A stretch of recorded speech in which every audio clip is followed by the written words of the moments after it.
ساڵی 1970 و ئەنفالی کورد و کۆڵنەدان لە ژیان بیرتان ماوە؟ ساڵی 1970 و کیمیایی باران و دووبارە بەردەوامی ژیان بیرتان ماوە؟ ساڵی 1991 و بەرەنگاربوونەوەی ڕژێمی بەعس و ڕاپەڕین بیرتان ماوە؟ ساڵەکانی 2014 و 2015 و 2016 و شکستی چەکدارانی داعشتان بیر ماوە؟ ئەمانە شەو و ڕۆژدەجەنگان بۆ ئەوەی بست بە بستی کوردستان پارێزراو بێت. زۆرێک لەوانە هەرگیز نەگەڕانەوە بۆ ناو کەسوکاریان و ئێرە بووە دوایین شوێنی مانەوەیان.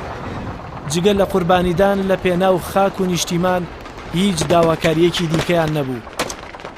ئەو ساڵانە کۆتاییان پێهات و کوردستان هەر ئازاد و ئاوەدانە.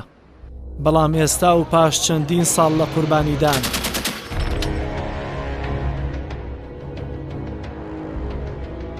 مانگی ئازاری ساڵی 2020 جارێکی تر مەیدانی ڕووبەڕووبوونەوەیە لەگەڵ دوژمندا.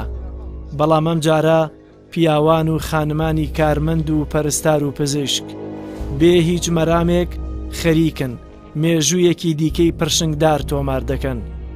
چەند سەیرە مێژوو دووبارە دەبێتەوە و نەهامەتیەکی دیکە بەرۆکی گرتووی.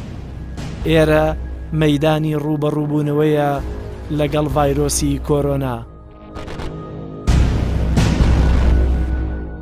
مەیدانی بەرگریکردنە لە گیانی تاک بە تاکی مرۆڤەکانی سەرڕووی ئەم نیشتیمانە.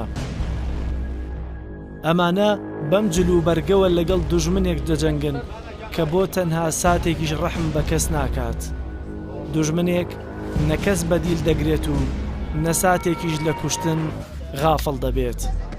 ئەوانەی لەم دەرگایەوە دەچنە ژوورەوە بە گیانی خۆیان دەیانەوێت هەم پارێزەری گیانی خەڵک بن هەم براوەی شەڕ لەگەڵ ڤایرۆسی کۆرۆنا. ڕێک وەک ئەو ساڵانەی لە شاخەکاندا بەدەستی بەتاڵەوە دەجەنگان، ئەمانەش بەڕاستی دەجەنگن.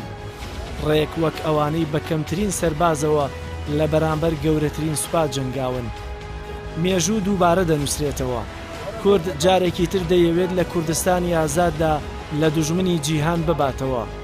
کوردستان هەمیشە شانازی بۆ ڕۆڵانی خۆیەوە دەکات کە سەربەرزانە جەنگاون و سەری کوردیان بەرز کردووەتەوە. وەرن لە پێناو سەرکەوتنی ئەمانە و پارێزراوی خۆمان با هەمومان ڕێنماییە تەندروستیەکان جێبەجێ بکەین. هەر ئاوەدان بێت کوردستان.